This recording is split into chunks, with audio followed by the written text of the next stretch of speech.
өлім салған адамдың сөөгін моргтон ээси табылбай калса өрттөп салышат экен, күлүн калтырып сактап коюшат экен.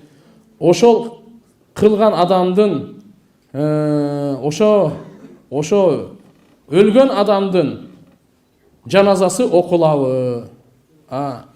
Эстегенде как раз бүгүн да ушундай суроо түштү эле. Кудайга шүгүр, мусулмандар адамды өрттөбөйт. Адам өлгөндө бир жарганаттарга же ошондой канаттууларга бизде алхамдулилля салып бербейт. Башка ушундай дүйнөдө диндер бар. Мен айтып коеюн, адам өлгөндө эң жакыны өрттөйт ошону. Атасы өлсө баласы өрттөйт, элестетип көр. Ошондой жерлерди мен көргөмүн. Адам өрттөнгөндө жыты жаман болот экен. Аллаху акбар, Кудай сактасын таксырлар ошондой динден. Адамдар жөн өрттөнбөйт экен. Адамдын денесичи. Ага, арт жагынан бензинди толтуруп туруп анан өрттөйт экен. Кудайым сактасын, мына биздин кандай динибиз.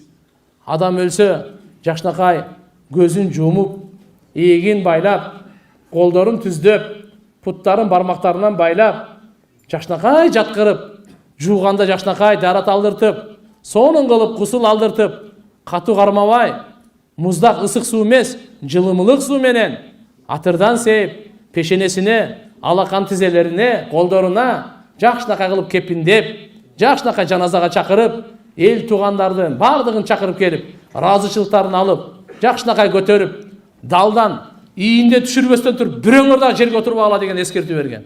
Алдыда болсун жаназа деп, барып көргө жакшынакай коюп, Аллаху акбар, кереметтүү динибиз ислам. Аллаху акбар, ислам динден садаган кетейин, ислам динден айланайын деген, ислам динге мына кандай кереметтүү.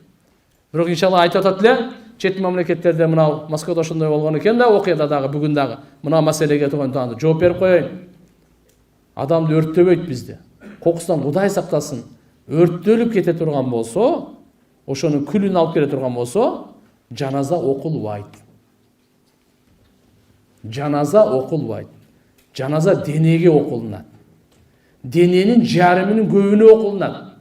Дененин жарымынын азына окулбайт жаназа. Мисалы, Кудай сактасын, баш эле келип калса адамдын, башка денеси жок, жаназа окулбайт ага. Башы келген жок, денеси келди, жаназа окулат ага. Түшүнүктүбү? Жарымынан көбү келсе окулат. Жарымынан азына окулбайт.